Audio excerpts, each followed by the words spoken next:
Aujourd'hui, c'est la 6e vidéo sur la gestion du temps. Si tu n'as pas vu les vidéos précédentes, je te mets les liens dans la description dessous. C'est important que tu puisses suivre les vidéos dans l'ordre, en tout cas si tu veux en tirer le maximum. Alors, dans les vidéos précédentes, on a vu entre autres les différentes étapes, c'est-à-dire avoir ton cahier. Chaque soir, tu vas noter absolument tout dans le détail ce que tu vas faire le lendemain. Le lendemain matin, quand tu te réveilles, tu vas relire ce que tu as écrit et amener les ajustements nécessaires si c'est nécessaire. Et en fin de journée, tu vas te faire un feedback entre ce que tu avais écrit et ce que tu as fait. Et cette différence va te permettre de pouvoir faire les ajustements nécessaires pour le futur, c'est-à-dire apprendre de tes erreurs. C'est à force de faire des erreurs, de se tromper sur tel ou tel point, que finalement, petit à petit, on acquiert de l'expérience. L'expérience, elle vient comme ça. Je sais que j'ai besoin de tant de temps pour faire une vidéo. Il y a quelques années, pour faire une vidéo comme celle d'aujourd'hui, il m'aurait fallu des heures. Alors que là, je peux la faire en une seule fois quasiment. Je vais avoir quelques petites retouches, entre guillemets, mais je ne vais pas reprendre la prise 50 000 fois. Juste parce que j'ai l'expérience, donc je sais ce qu'il en est. Ensuite, je vais savoir que pour me poser intérieurement, il suffit de quelques minutes comme ça.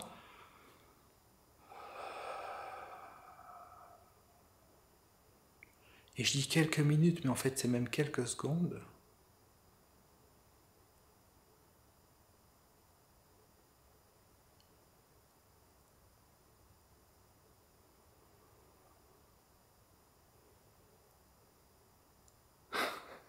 Pour qu'il y ait quelque chose de puissant qui se mette en place, juste en quelques secondes. Donc j'ai pas besoin de me fixer une heure. Mais c'est pas parce que je peux le faire en quelques secondes que je le fais. Si j'ai pas ma planification du temps. Si je me dis demain, il faut que je fasse le maximum de travail. Si j'ai pas planifié les choses, ça va pas fonctionner. Déjà parce que la notion de maximum de travail, elle veut rien dire. Elle veut rien dire. Il n'y a pas de maximum, il n'y a pas de limite supérieure. Et surtout, rappelle-toi la métaphore que j'ai prise, si tu prends un verre d'eau et tu le renverses sur une table, l'eau, elle va s'étendre sur la totalité de la table. Elle va s'étendre sur la totalité de la surface qui est disponible. Si tu renverses un verre d'eau dans un pot, elle ne va pas dépasser le pot parce qu'elle ne peut pas s'étendre plus. Donc le temps défini pour une tâche, c'est exactement la même chose. Et c'est là qu'on se rend compte que on peut quelquefois être beaucoup plus efficace avec un petit temps qui est concentré que avec une grande durée. Et pour parler de la respiration, si j'arrive à me poser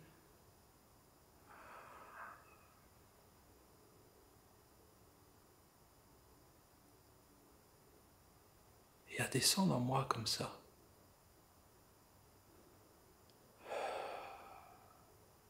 juste en quelques secondes, c'est parce que j'ai travaillé l'exercice des 3 respirations, où je vais faire 3 respirations, simplement 3 respirations complètes et abdominales. Et avec ces 3 respirations complètes et abdominales, je vais obtenir le maximum de détente, le maximum de connexion intérieure. Pourquoi? Parce que je mets le maximum de présence. Alors que si je me dis oui, je vais me poser et je me prends 1 heure pour me connecter à moi-même, c'est totalement dilué. C'est comme ce verre d'eau qui s'étend au milieu de la table. Il s'étend, il s'étend, il s'étend, mais il n'y a pas d'efficacité. Quand j'ai juste quelques minutes, je descends à l'intérieur et je suis efficace. Et c'est la même chose si je fais un montage vidéo, c'est la même chose si j'enregistre une vidéo. Le temps que je décide pour une tâche fait que je me programme intérieurement pour être efficace par rapport à ça. J'ai une petite anecdote par rapport à ça, justement. Il y a une vingtaine d'années, quand j'ai commencé mes séances individuelles avec mes clients, donc j'habitais à Paris, et puis je me déplaçais chez mes clients comme ça, en individuel, et j'allais faire des séances avec eux. Donc c'était pas du coaching, je travaillais en hypnose ericksonienne à l'époque, donc c'était plus un côté thérapeutique, un côté réparation qu'un côté optimisation, comme on peut le voir dans le coaching. Et donc, en général, j'y passais pratiquement 2 heures. Voilà. Je passais 2 heures, j'y allais, je prenais le temps qu'il fallait, entre guillemets. Et puis un jour, j'étais à la bourre, parce que j'ai fait une session qui a duré, je ne sais plus combien de temps elle a duré, mais elle a duré très très très longtemps. Et j'étais vraiment à la bourre.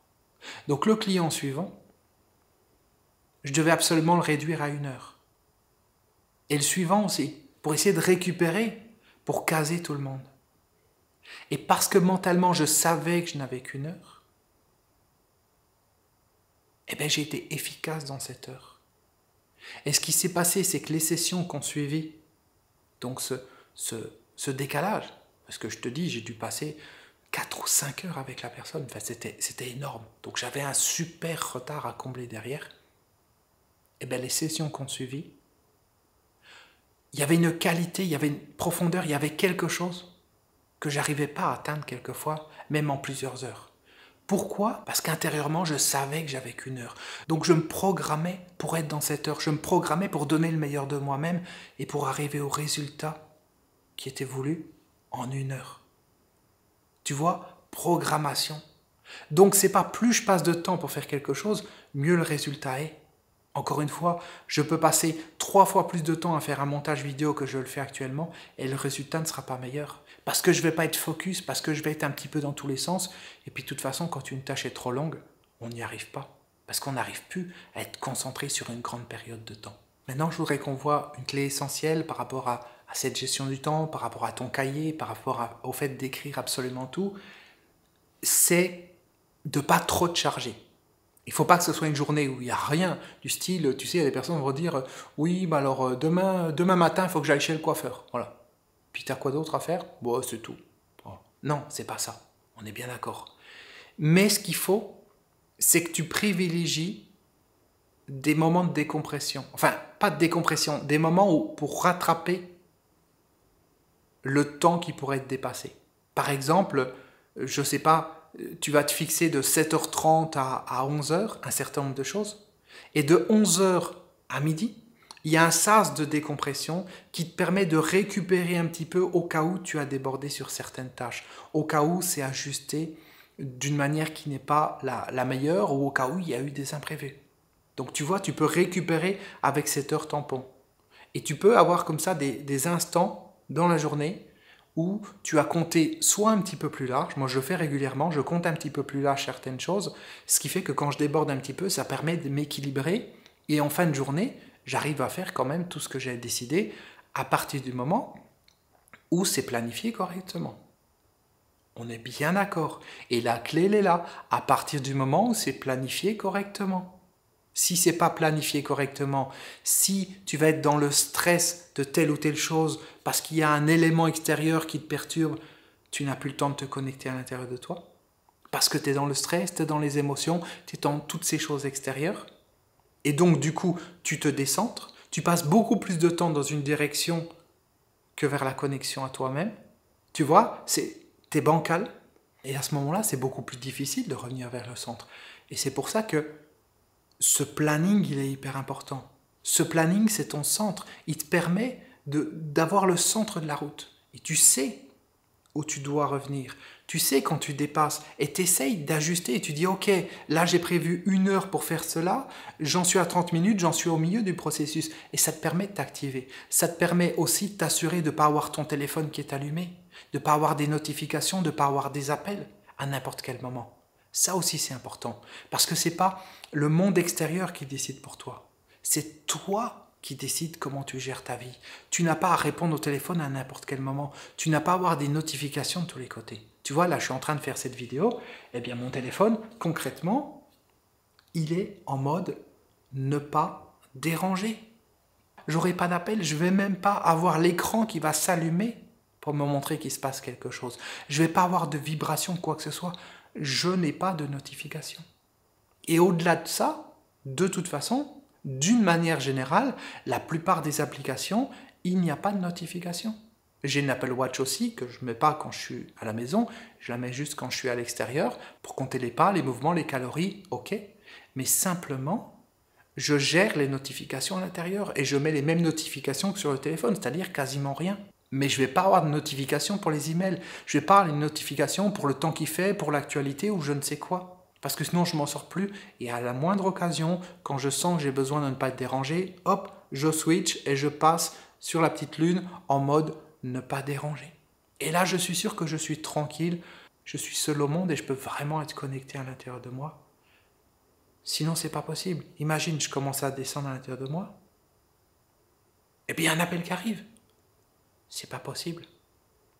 Parce que tu as un temps, ton cerveau il a besoin d'un certain temps pour se mettre dans une direction, pour être dans une certaine tâche. Et chaque fois que tu as une notification, chaque fois qu'il y a quelque chose qui te perturbe, qu'est-ce qui se passe? Tu mets du temps ensuite pour te recentrer. C'est pas genre tu as un appel et puis tu appuies sur le bouton pour refuser l'appel, ça prend une demi-seconde et puis après c'est réglé et tu repars où tu étais. Non.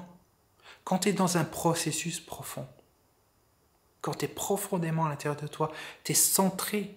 Par exemple, il y a un instant, bon, ça c'est pas vu parce qu'il y a du montage sur cette vidéo, mais j'étais centré. Et puis c'est passé quelque chose extérieurement. Il y a la fenêtre qui est juste là, et puis il y a mon attention qui était attirée par quelque chose qui était en train de se passer. J'ai regardé, j'ai dit oh non, un jet ski, j'espère qu'ils vont pas faire le cirque devant, parce que quelquefois ils aiment bien tourner en rond comme ça, sous la fenêtre. Donc je me suis dit ok, j'espère qu'ils vont pas faire le cirque devant, ça va perturber ma vidéo, etc., etc. Tu vois, je suis parti dans un processus mental. Et bien cette connexion intérieure, elle était perdue. Et il me faut du temps pour redescendre à l'intérieur de moi. Donc quelque chose qui va perturber pendant quelques secondes, il faut quelquefois quelques minutes et pour certaines personnes, quelques heures pour retrouver l'endroit où elles en étaient.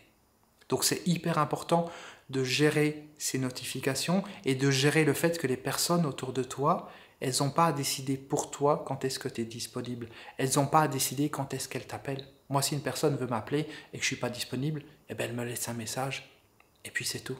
Je ne suis pas là 24 heures sur 24 au cas où. Il y a des personnes comme ça qui dorment avec le téléphone qui est allumé. Pourquoi ? Au cas où il se passe quelque chose. Imagine, on programme un envoi d'email, on programme à 5 heures du matin. Voilà, comme ça, c'est programmé. Et une personne qui va écrire, va dire « Oh, mais vous m'avez réveillé, j'étais en train de dormir avec votre email. » Eh, mais pourquoi ton téléphone, il est à côté de toi? Pourquoi ton téléphone, il est allumé pendant que tu dors? Ça veut dire que c'est les autres qui vont gérer ton temps, qui vont gérer quand est-ce que tu peux dormir, quand est-ce que tu ne dors pas, quand est-ce que tu es réveillé, qui vont gérer quand est-ce que tu peux mettre du focus, quand est-ce que tu peux être centré sur ceci ou sur cela. Parce que je te rappelle que le point essentiel dans la gestion du temps, qu'est-ce que c'est? C'est t'amener à descendre à l'intérieur de toi, de t'amener à te connecter à l'intérieur de toi. Et plus tu descends à l'intérieur,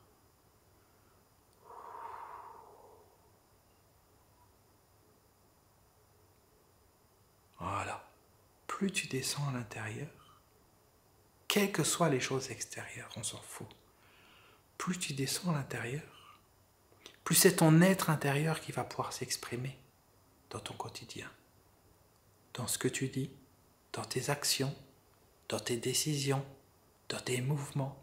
C'est ton être intérieur qui va pouvoir s'exprimer. C'est ton âme qui va pouvoir s'exprimer. Ça ne sera pas ton mental, ça ne sera pas ton ego. Et ça rajoute une dimension qui est essentielle dans ton travail, dans tes relations, dans ta connexion à toi-même. Ça amène un niveau qui n'a rien à voir avec ce niveau-là. Juste parce que tu descends à l'intérieur comme ça. Voilà. Juste à descendre à l'intérieur.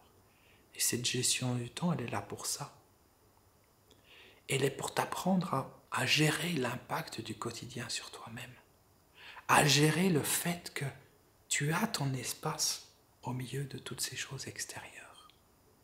À gérer tes priorités. Et à mettre toujours la priorité sur ce que tu es vraiment, la priorité sur l'intérieur. Parce qu'il n'y a rien extérieurement. Aucun achat, aucune personne, aucun événement, aucune somme d'argent qui t'apportera plus de bien-être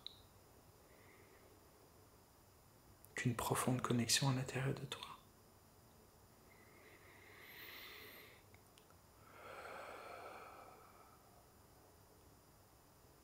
Alors ça ne veut pas dire qu'il ne faut rien extérieurement dans sa vie, qu'il faut habiter en haut d'une montagne. Non. Ça veut simplement dire que si je n'ai pas la connexion intérieure, je ne pourrai pas profiter de l'extérieur. Et on le voit comme ça. Des gens qui sont tellement déconnectés que, quel que soit ce qui se passe extérieurement, ça fait rien du tout. Et ils continuent comme ça à chercher, et plus ils cherchent, plus ils s'éloignent d'eux-mêmes. Donc je t'invite vraiment à écouter les vidéos précédentes si c'est pas fait, ou à les réécouter et à te poser la question, enfin c'est même plus que de poser la question, à faire cette gestion du temps.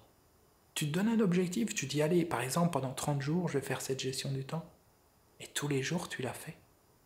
Et puis tu peux partager dans les commentaires, hein. Tu peux venir tous les jours mettre un commentaire sur comment ça s'est passé. Il y a même plusieurs personnes qui peuvent venir comme ça et échanger entre elles, pourquoi pas.